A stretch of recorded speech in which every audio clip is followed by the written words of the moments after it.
Pemmican breaks my brain because it's meat in which you try to get rid of all the oil from the meat, the leanest meat you can find, which I've done here. We are making ground beef pemmican. So what I did is I cooked it and then I ran it under hot water and then I pressed all of the water and as much oil out as I possibly could with some paper towels. And now I'm putting it in the dehydrator to I dehydrated for well over 12 hours. And it came out nice and crispy. As you can see here, try to crisp it apart. It was beautiful. It's perfect. There's like no oil on this. So I'm pressing it and putting it under hot water to get rid of as much oil as possible is ideal here. And then I ran it through a blender here. And here we go. This is 3 pounds of ground beef ground up here from dried. I decided to add our hand-picked and home freeze-dried blueberries, picked right here in Alaska, to this mix.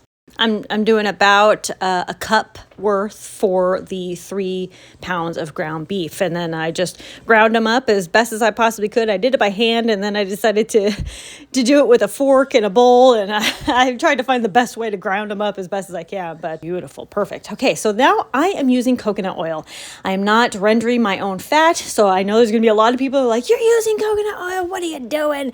But this is an option. Lard is not an option, but if you render your own fat, that'll be really good. But coconut oil also works. So then I added the coconut oil to the ground beef and blueberry mixture. I also added a little bit of salt just to add like a little bit of extra flavor to it. You don't have to add salt. There's lots of optional ingredients you could add. You can even add some nuts if you wanted to. I was following directions exactly based off of just one of the recipes I found online. And so this was, one of the ways I was doing it. So then it said to put it in plastic wrap and make it into little log type things.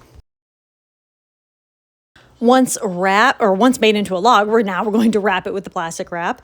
And, this is not the most traditional way, okay? They didn't have plastic wrap and tinfoil and these kinds of things. They didn't have blenders in the old days and things like that. So I'm doing it a very modern take on pemmican, if you will.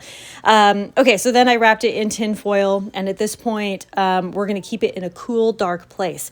So what I was saying before is that pemmican breaks my brain because everything that you've ever heard about food storage is that you need to make sure that you keep moisture and fat away from your food. But now here we are with pemmican, making pemmican, which has oil is straight up in it. And it says it's supposed to last, 20 plus years. So it's very, well, people say up to 5, but some say, it could last up to 20 years. So it breaks my brain. I made a total of 4 logs and I'm putting it in a cool, dark place so that it can solidify. Some people like to put it in the fridge or freezer, things like that. You can do this to help prolong the shelf life and that kind of thing. But I left it there for about a week. Yeah, it was just about a week that I left it there. So then I came back and we're going to go ahead and give it a try. I kept it in that cool, dark place. It did solidify really well. I was very happy about that. So I struggled a little bit with the plastic here to get it off. So I'm going to just fast forward. Get it off the plastic. Come on, get out. Okay, so once we got it, it was a nice log. It was a good shape. It was actually pretty solidified, had a nice snap to it. And then I smelled it and it smelled like oil, it smelled like the coconut oil. And then as I put it in my mouth, I was just like, well, this is going to be a really good survival food. Is this something that I would take with me regularly out camping or whatever? Maybe. What I want to do next time is try different methods like salmon or venison, other more kind of traditional methods. Maybe add some nuts next time. Do all these other things. There's so many different ways to make pemmican, and I want to experiment and have some fun. Let me know if you've made pemmican and how you've made it. I know there's probably a lot of people who are like, you're doing it wrong. But again, there's so many different ways to do it. So anyway, let me know. Conquer tomorrow by preparing today. Let me know your thoughts. Bye-bye. Bye.